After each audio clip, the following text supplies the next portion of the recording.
راست. از پیران پند و نصیحت دعا، از جوانان جسوری و دلیری.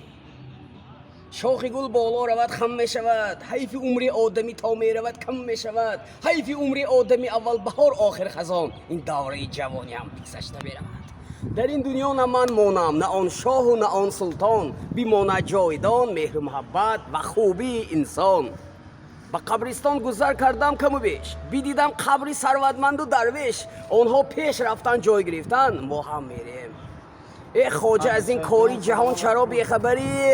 روزان و شبان در طلب سیم و زری. سرمایه ما از این جهان یک کفن است، آن هم به گمان بریم یا نبریم. هوشیار باش خواجه که از مرگ چاره نیست، مغرور ز خود مشوگی دنیا دوباره نیست. این خرد و بزرگ به نام انسانن، در دست زمانه همچون انگشتانن. این رست که اگر پست و